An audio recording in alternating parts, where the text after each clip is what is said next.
Hello folks, and welcome to Saving Miller. So I wanted to show you today my setup for brewing a 5-gallon batch of beer. I'll show you what I have, I'll show you the steps, I'll try to make it as fast as possible. So without further ado, here's the recipe that I'm using.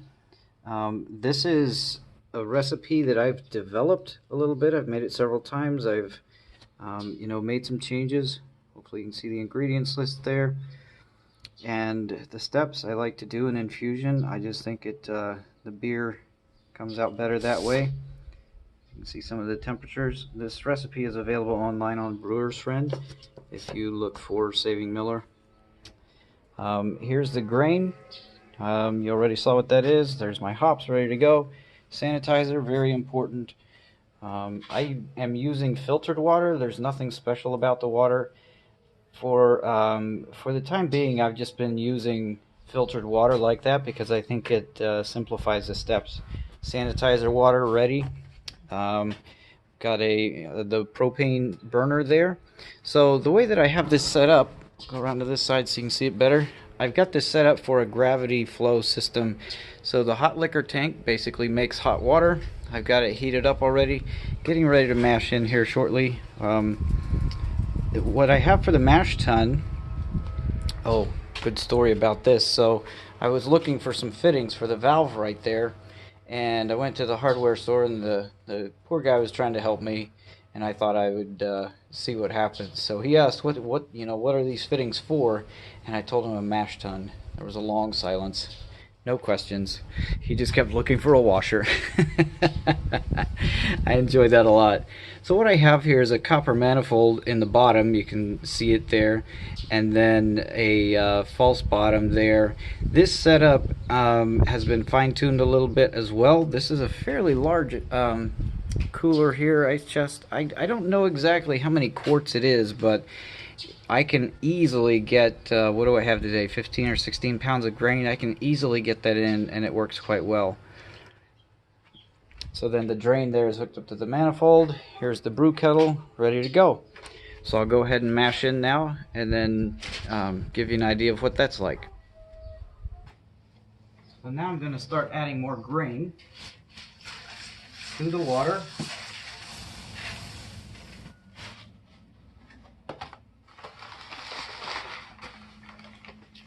And because of the way this mash tun is shaped, I don't have a big problem with dough balls or anything like that. It's pretty easy to stir, get it straightened out. I put some of the grain in and then stir it up. And then I'll put more water in.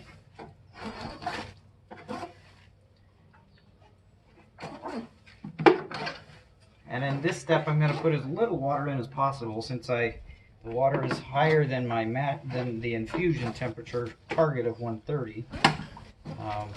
I'm just going to put just enough in to get the grain wet so it starts to soak.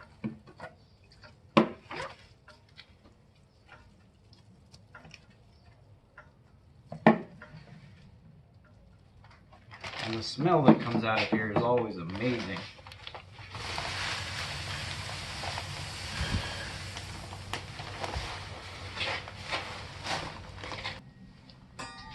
So all the grain is in, and now we need to wait for about 20 minutes or so. Let it rest at this temperature. Then we'll take it up to the mash-in temperature of 148. Here you can see how it looks in the mash tun. It's pretty dry right now, but when we step up the temperature, there'll be more water. Now we're going to sit at this temperature for another 20 minutes. And I have this recipe set up so that it takes a full 10 gallons. It's fairly convenient because then I don't really have to measure the water too much. And then I should end up with just over 8 gallons of wort. Also, I wanted to mention, as far as terminology, so the tank up here is called a hot liquor tank. That's just a fancy word. It doesn't actually mean, I don't know what it means or why it's called a hot liquor tank, but it actually is simply just a tank full of hot water. And then I have a temperature gauge on it so that I can set the temperature to where I need it to be. but there's nothing fancy about it, so don't be too concerned about that. Basically it's just a source of hot water. You could use your stove and a tea kettle too if you can heat it up fast enough. Now we're ready to transfer the wort from the mash tun into the brew kettle. So to start with, I'm going to run a few cups through here. And at this stage of the process, it's really important not to oxygenate anything. So the flows need to be very calm, and I'm mixing in a little bit here. It's kind of hard to avoid at this stage, but that's the goal.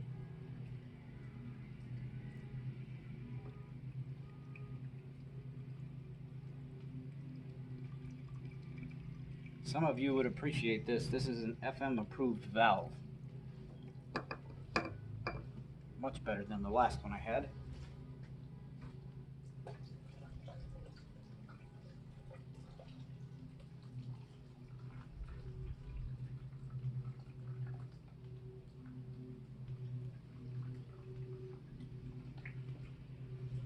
So they're ready to move the wort. I put a clamp on here so it doesn't suck in any air as it's going down through there. And then I have a copper pipe on the end that helps it fall into the kettle very slowly.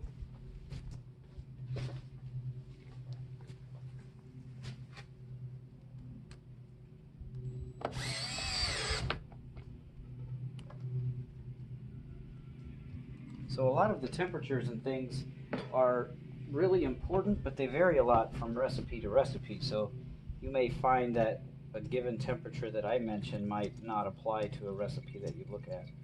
A lot of these are, the ones that I use and have developed over time, so they work for me.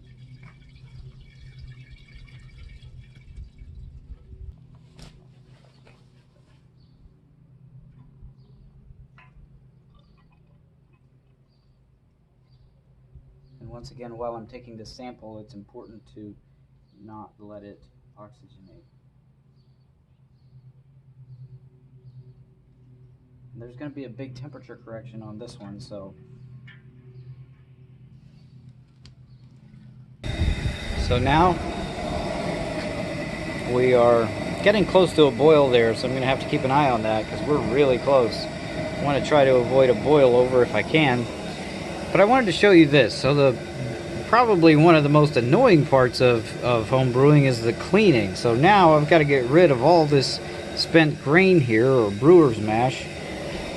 And probably nobody ever talks about this, but you have to do something with this, throw it in the garbage or something.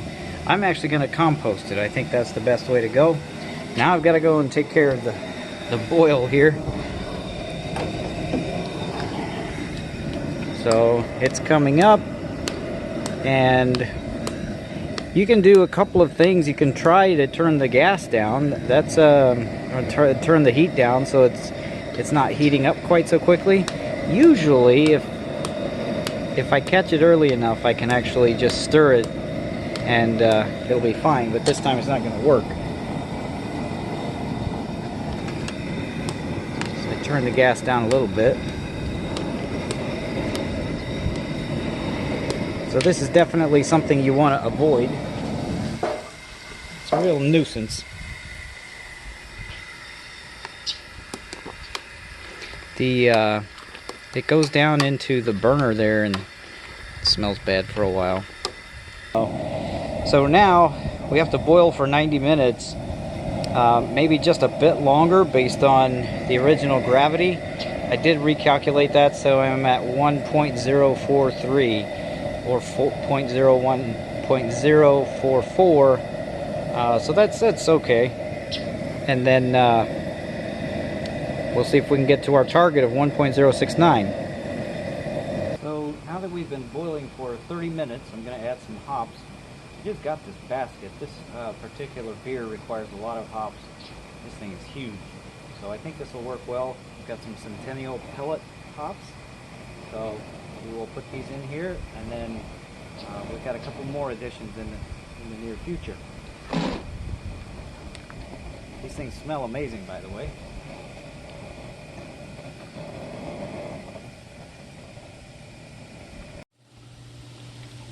So now we're at the end of the boil.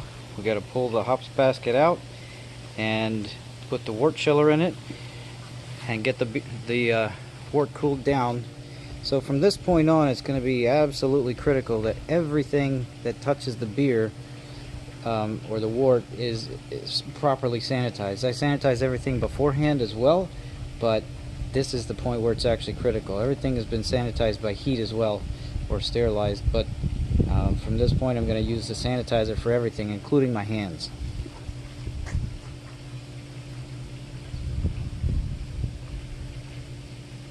There's a lot of wort that wants to stay in this basket, so we'll let this drain out slowly.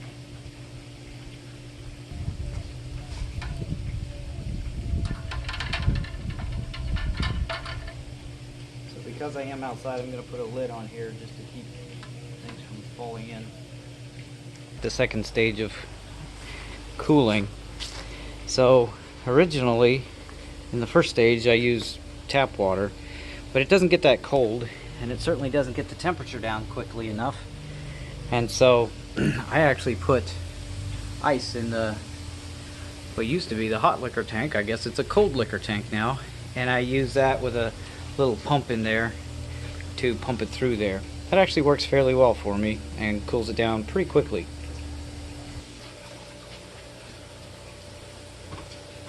Alright, good news.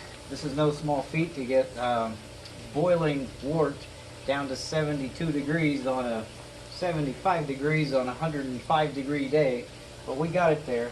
Everything is sterilized, yeast packets, scissors, hands, hose, everything sterilized here, and now we're ready to transfer. I like to set it up like this. I put the brew kettle up here so I can gravity flow everything down through here. So here we go. And in this case, we actually want oxygen. I use this little strainer here to get any big chunks that might come through, you know, maybe a piece of grain is in there or something like that, and just keep it out of the beer later on. So it's foaming up nicely down there, lots of oxygen. The yeast is going to need that.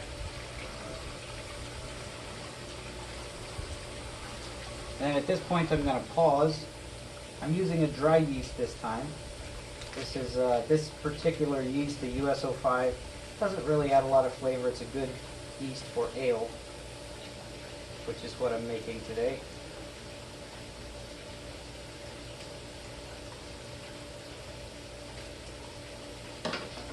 So I don't need the scissors anymore, so I can put that wherever I want. I'll dump the yeast in here, or pitch it, as they say. Not too much pitching going on here, but that's the term. And then I'll wash it in like that. Fairly simple process. Get all of the wort down in here, and then I'll show you in a minute. I'll put it in the little wine cooler over there. It's too warm here to ferment at 68 degrees, so I have to put it in a cooler. It's the summer way.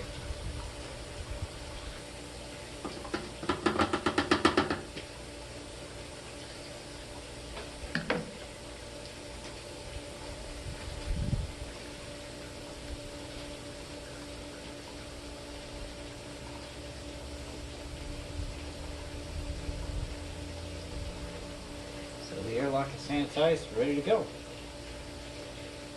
So I'll let this ferment for 2 weeks and then we'll bottle it. So there you have it, folks. That's how I make my beer. There's lots of ways to do it, but I have a process that I think works pretty well. I haven't brewed in a couple of months, so I had some troubles today and a few things didn't go quite as planned, but I got it done. We've got the beer in the fermenting away, the yeast is happy, and I'll be happy in about 4 weeks. Saving Miller out.